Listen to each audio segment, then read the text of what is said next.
of these mics down here.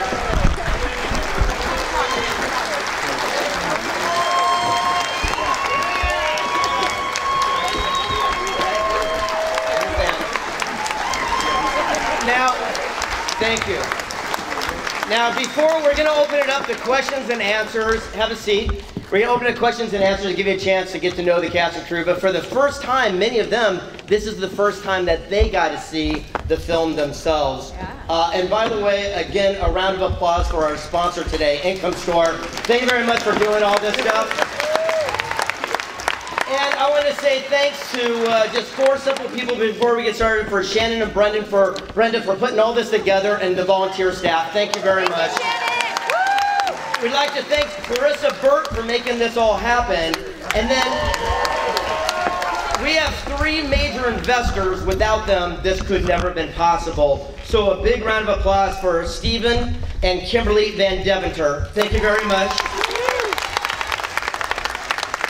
Thank you very much for Marshall Melton for all your help and support. We love you. And for Elride Productions, thank you, thank you, thank you, thank you 1,000 times over. So, who here would like to ask the very first question of the cast? Go ahead, don't be shy. Stand up and scream it out. Why are they so dang awesome? Yeah, man, you're so dang awesome. That's not a question. Well, I'm gonna start with one for the one and only, by the way, Mr. Frank Shankwitz over there, everybody. And the lovely Kitty Shankwitz over here. So the first question will be, Frank, how did it feel seeing your story come to life on this big screen? I had something in my eye. I don't know what. Bunch of tears and that coming out. But what an amazing job! But this whole journey for 6 years. But starting out with you and Marc and Theo, and then writing the screenplay. Excellent job. Woo! Theo, Davies! But then I did the location scouting. And I really lobbied to get this done in Arizona because I wanted to give back to that community, Seligman, Prescott area, that helped me out as a young kid. And when I showed them the locations, everybody agreed, so that was just fantastic on there. There's only 3 real names in the movie: myself, Kitty, and Juan Delgadillo. Yeah, Juan! And Juan's son, John Delgadillo, and his family are here tonight as our special guest. And just thank you so much. Yeah. All right. I'm gonna.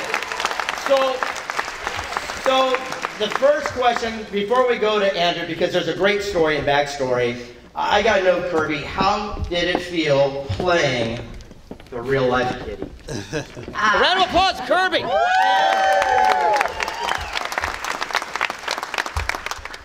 After meeting this lovely lady, not only was I a little intimidated, just because I feel like it's a lot of pressure to play someone, but I was extremely honored just because not only have, no, I mean it. Yeah, you have an incredible story, and to be able to portray such a beautiful but strong and extremely savvy / sassy woman wasn't difficult for me. But once I met you, I feel like we are kindred spirits, and again, it was just an honor to be able to play someone that I look up to. Thank you. Yes, beautiful. Do we have a question from the audience yet? Yes, go ahead and scream it out. I'm adopted, and I was abandoned at birth, and a lot of it's related to me, so I just wondered, when did you have that moment in time when you knew that you had a family, you know, because you felt alone all the time, you know? Well, that's to you, Frank. What was it like being felt alone, but still rising above and conquering? How was that journey? And again, I was so fortunate in my life, and especially Juan. He was my father figure, mentor, everything. He introduced me to sports. I never played sports. This was the first time we lived in a town in Seligman. We lived in tents, cars, everything else. Introduced me to music. But the biggest thing he did was develop integrity, character, a work ethic. And he always told me, Frank, when you can, and you saw in the movie, give back, but always learn to turn any negative thing in your life to a positive. We're all going to have hiccups in life. but just get out of that hole, turn it to a positive, and go on. That's what I try to do. You want to say something? And then that scene at the end where they bump heads and they come out, that was the first time you saw that on the big screen. How did you feel? Well, it's great to have the honor of being part of Frank's life. I was very intimidated on the set, having to play real people, but it's wonderful, and Andrew is just superb. So the big trick of an actor is to have coffee at night and hit your marks and look the other person in the eye and imagine what it must have been like. And it was wonderful. I really. You did a wonderful job, Bruce. Well, round of applause for Bruce. There you go. And just so you know, this lovely lady at the end, this is Clarissa Burt, who introduced me to Frank, which began the entire drop of this journey. A round of applause for Clarissa. Now, this gentleman right here, Andrew Steele, everybody. All right, so here's a little story behind the story. See, you have slight accent, don't you? Yeah, that's right, mate. There you go. It's from Australia. But he dedicated a year of his life where he got a dialect coach and really went... Adam Michael Rose is over here. Stand up, Adam. There he is. There he is. Very nice job. And he went all in on this project. I mean, he learned how to speak like Frank. He learned to ride a motorcycle, get a motorcycle license, do firearm training, the whole bit. But you did an outstanding job. How was it tonight seeing the world premiere of Wishman? It was absolutely incredible. I want to thank everybody for coming along tonight. Give yourselves a big round of applause. And Reid, someone's got to give it up for this guy. He's a workhorse. He put everything together here. Marc as well. Frank, telling your story is an absolute honor. Thank you so much. You know, Theo, dude, writer, director extraordinaire. This is the first one he's written and directed. It's absolutely beautiful. The rest of my cast and crew, you guys rock. Every moment there was amazing. But yeah, thank you guys. You know, it's just to see it on the big screen, and you know, I feel so honored to be able to tell your story, and not only yours, but you know, all the people that have put in to make a wish. You know, all the kids, all the families, all the volunteers that have done that, and you know, every non-profit around the place. Like everybody's doing these incredible things, and hopefully you take out of this, you know, film that you know we can all do that, and we can all do something to brighten somebody's day. So. Thank you for the inspiration, Frank, and everybody else for doing this, because together we can make a difference. Excellent. And so Dave, this is your first big movie role.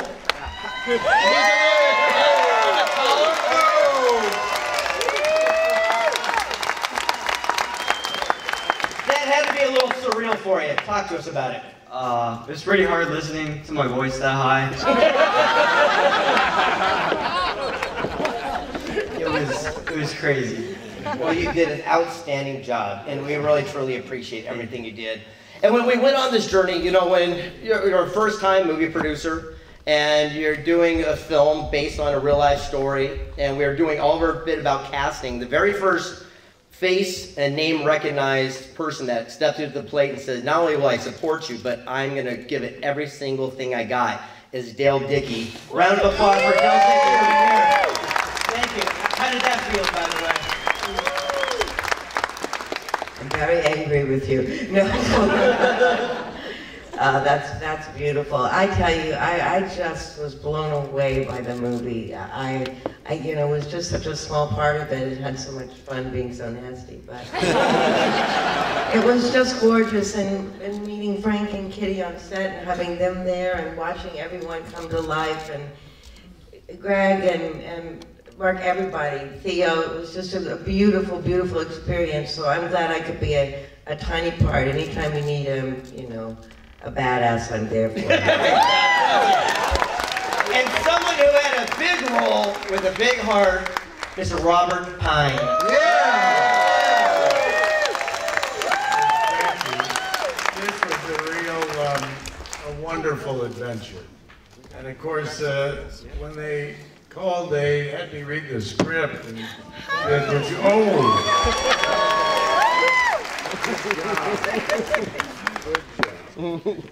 and asked me to read the script. I said, and Frank said, you know, I had a sergeant just like you, and I want you to play it. I said, well, do they still hire 75-year-old sergeants?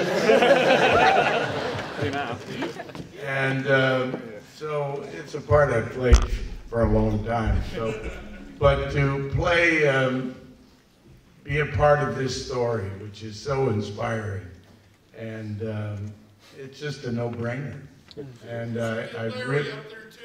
Yeah, where the hell is Larry? Larry! Get your hands up here. Come on, get up here. Come on. I'm your sergeant. Get the hell up here. Come on, Larry. Yes. Larry's coming up here, but I want to tell you, it was so much fun. Because I asked Larry, you introduced me to Larry a couple of years ago, and in fact, it was a surprise. Because of chips that never would have been at Make-A-Wish Foundation.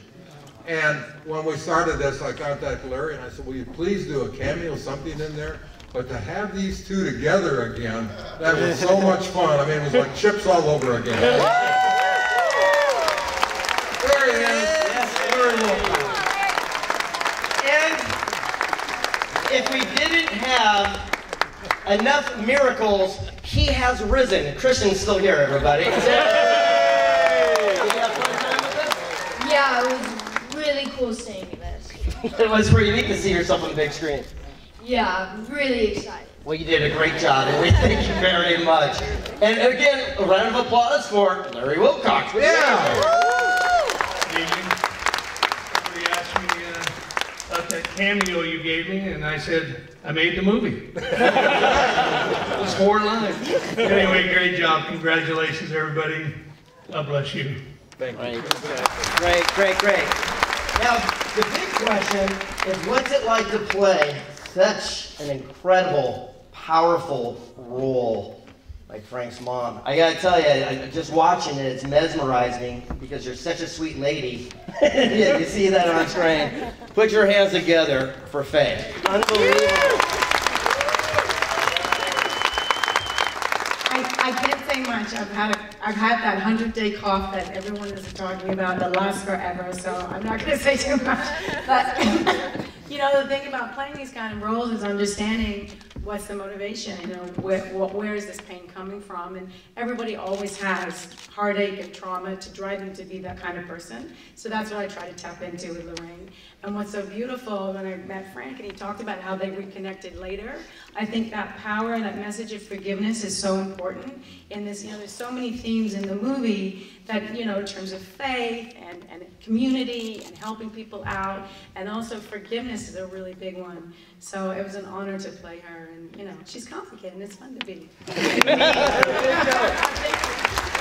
And Jason, playing Frank's dad in the 1950s, unbelievable. The amount of emotion that you brought to this role was spectacular. Yeah. A round of applause for Jason. Unbelievable. Thank you very much. It was an honor to be a part of the story, especially to play the dad who just longed to have a relationship with his son. I could relate having 4 children, so those scenes, especially seeing him on the big screen, really choked me up. And you put it over the top. Great, thank you. You and Andrew. Goodness gracious, I needed a tissue. But it was such an honor to play that. We all long for that relationship. And with social media and stuff now, it always drives us to be alone and online. And I think this is such a great story about, you know, pursuing a relationship and getting that connection back again. So. Absolutely. Well, thank you very much. And remember, the whole theme of the movie is that everyone can be a hero. Everyone can do one simple act of kindness to have a ripple effect. You don't need to be a billionaire like Frank says. Look, you can give a homeless person a pair of socks. You can stop a bully's fight. Everyone can do something to give back and to leave this world a little bit brighter than it came into. And this young lady did an unbelievable job playing Christian's mom. I mean, going through the highs and the lows and all that emotions. Round of applause, Kirby. I had the time of my life on this. It means so much to me to be a part of this. And what really struck me is that it really happened. I remember when we showed up to shoot the funeral scene, and by then Christian was done shooting, so he was gone. And it was surreal to show up, and and to speak to Frank and know that this really happened. And yeah, I'm so honored to be a part of this film. Wonderful. Hey, Kitty, you're not going to get away without saying something. Yes. If I can interject, the Please. funeral scene, when we walked in on set and everybody's getting ready, she came on set and she gave me a big hug and was crying. And she said, I don't know how you did that. Now we're both crying. Great compliment. Thank you. Unbelievable. And Clarissa, would you like to share what it's like being part of this project? Well, it's really just really cool to be able to, to be able to introduce these two, powerhouses. And I met Frank up in Prescott for one evening about 9 years ago, and he's standing there, and it was a silent auction at an event. I think Kitty was there as well. And the boots, the belts, and the hat, and I just couldn't resist. I had to walk up. And that was it. I said, hello, who are you? And he told me, and I said, you have to meet Reid. And there you go. One connection leads to another. And Kitty, you're not getting off the stage. I'm sorry. Look at that look right there. That's that shot put. I got you. But Kirby did such an amazing job playing you and bringing such, multi-dimensions to who you were. It was unbelievable to watch. How did it feel for you to see this tonight? Thank you, Kirby. He's right. I don't know what you're talking about. She did very well. Frank's and my relationship at the very beginning was testy. Like that. To say the least. And so that she brought that to it, and I just appreciate that. That's all I have to say. That's all she got to say. There you go. And before we conclude and give it to Theo, I really want a special applause for this man, because for years we were working on Wishman. My former wife, Alan, and I were grinding away at this thing, and we just kept having roadblock after roadblock. And then when this gentleman came in, all the lights turned green. And then the funding fell into place, and the production fell into place. This is the person who truly brought life to this project, Mr. Marc Gold.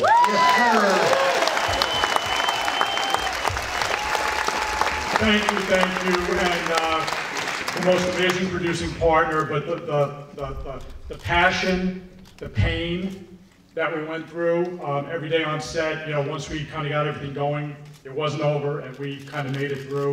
To see it, again, we've seen it together a bunch of times, to see it like this with 600 and some odd people here, I am humbled, honored to be a part of your story. And thank you, and thank you. You're welcome. And thank all of you for bringing it to life. Absolutely. Yes, go ahead, Frank. Is Kennedy Del Toro still here? Kennedy, can you come here, please? And while she's coming down, I want to turn it over to, again, our writer, director, producer extraordinaire, Mr. Theo Davies. The Theo Davies film, Wishman. Now, when you did this project, you wrote it, you rewrote it, you became this project.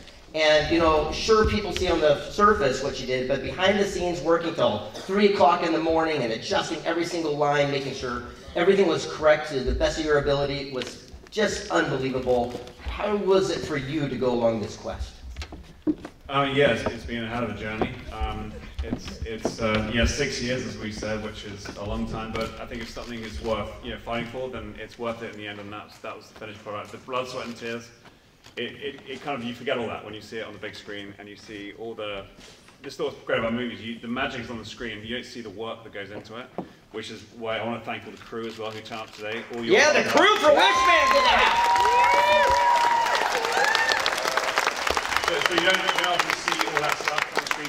All you're seeing is the final kind of polished product. So there's a lot of work that goes into it. But I think all along we're always thinking that there's two things we want to get right, which is casting and the story. Because without those, you haven't got a movie. Those are the two things that sell the movie to the audience. So all these guys did an incredible job. We handpicked pretty much every single person on the stage, and I think we got it right. I think the proof is in the pudding. I think we worked hard. I worked hard with Frank to make sure that story was as close to the reality as we could get it throughout, which I think is why you want to watch biopics in the first place, because you want to watch a story that is real and that actually happened to somebody, and you want to get as personal as possible. You want to tell a story which is not easy to watch at times, but it's truthful and it's honest. I think that's what we did with Frank's story. So on both those counts, the cast and the story, I think we checked all those boxes, and I'm happy with the response we got tonight. I think that you all seem to enjoy it, and I thank you for that. There you go. And Frank, you got a guest here. So Theo mentioned about the crew, and there was one crew lady here. This is Kennedy Del Toro. She was a script supervisor.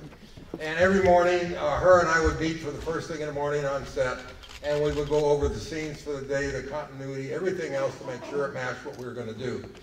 And about the third day in, Kennedy came in, and she knew who I was and what the movie was about. And she started crying, and she gave me a great big hug. And I said, Kennedy, what's wrong? What did I do? I'm a wish child. You talk about full circle. Full circle. And bringing it to life. I mean, it was just so great. I worked with a wish child all the time. All right, so we got.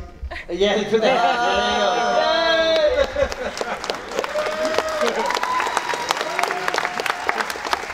All right, so out in the mezzanine, we went and got 8 cases of wine because we drank it all. We got some white wine this time because it was requested, and we got some hors d'oeuvres and snacks and things. But before we do that, I just want to take 3 questions for anyone for the cast. Would anyone like to ask something? Just stand up and yell it out. Yes. How do you feel seeing this thing come to fruition? Great question. Thank you. It literally feels like I birthed a child that took 6 years of labor. Right? And it was so surreal and wonderful because you got to see something that I believe will literally have a ripple effect and impact the lives of many people for years to come. And that is the coolest feeling you could ever ask for. Thank you. Does someone else have a question? Yes, scream it out. So I wondered this whole time, we have 2 of the actors from the TV show that we watched on ships. And I wondered when they were playing that role, of course they had no idea the effect it would have on this, how this is all. So what does that feel like as an actor? You know, there's something you did, it was a fun project, and made money, turned into the Make-A-Wish Foundation. Great question, by the way. I'm going to give this to Larry because Larry and Eric, I think, you explain it, Larry. Yeah. Your sergeant's losing it. The sergeant did a great job, by the way. Well, Eric and I were talking about this recently. We were signing autographs at an infamous Comic-Con. Those are weird. And anyway, we were remembering when NBC called and said that they needed some pictures, and a boy was dying and passing away, and so we were going to fly over there and visit, and then there was a conflict of schedule, but we made sure he got his chips package, if you will, so that was really good. In respect to your question, you know, I watched this movie, and I don't want to start crying now, but, you know, when you see the pain between the father and son is one issue. And every time you go to a hospital with kids that are terminal, you just leave crying. And lots of times I went to sign autographs for kids that were there, and I think this movie to me just means that, yeah, you know, there's a lot of, we're all here for charity. And we're here to love and to be loved, and boy, those kids just take all your soul and all your heart and say thank you. So to you, I just say that's what I think as actors in Chips, we were grateful that we got to have that experience, and we internalized it and felt the pain and loved on those little souls and those little hearts as they were passing on to another dimension. And then Greg introduced me to this event, Secret Knocks, and lo and behold, I meet this wonderful gentleman, and he tells me the story, and I'm crying again on stage. So anyway, that's how it went. There you go, great. One last question before we wrap up. Go ahead, yell it, scream it out. Frank, you have done something to make one of the most important movies I've ever seen in my life. Congratulations. Thank you.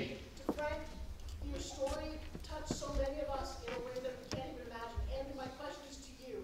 You had a chance to witness Reid spending 6 years of his life going through this process and hanging out with Frank. What's some of the biggest lessons you learned from these 2 amazing gentlemen? I didn't hear that one. And who's the question to? Andrew. Andrew.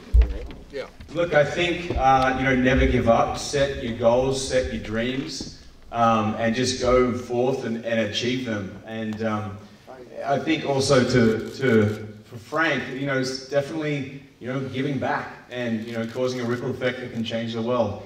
And, you know, I really hope that you guys can help us on that mission because, you know, we're in theaters at the moment and, you know, whatever you guys can do to help us pass this message on, whether it's, you know, tweeting it or Instagramming or just telling people to go see the movie because without people actually seeing this, you know, we can't make that difference. So we're asking you guys to come and, you know, help us out here. So thanks so much. There it is. Go ahead. One last thing. I have a phone for sale. Oh no, it's not for sale, but somebody lost a phone. Yeah. It's an iPhone, so come see me if you lost a phone. And by the way, we did a very interesting and unique situation with the Wishman movies. See, we are not really movie people, we're business people that made a movie. And so what was really cool is when we were trying to create this thing, we realized we couldn't change Hollywood, and more importantly, but we could look at distribution a little bit differently. And we closed a very unique deal that has not been done that we know of in modern movie history. So what happened is we have an incredible company called My Cinema and Niagara Films that is doing our theatrical distribution throughout the United States. And then the people that Beyond Word, who did The Secret, they're going to be doing the distribution to all the personal development movement. And then Vision, an incredible organization, will be doing the streaming, the Hulus, the pay-per-views, and also the big box stores. And then on top of that, PureFlix took it for international. And we just got back from Cannes, where we did 2 showings and already have interest in over a dozen different nations wanting to pick up this movie. So it's very unique. And people, they did it selflessly, meaning they carved out their contract and said, hey, if you're better at this, then you take that part. It was all about collaboration rather than competition. And together, I think if we all put our ideas, our connections together, we can take this movie and literally go out and impact some lives. Thank you for coming. We'll see you all again next time. Thank you.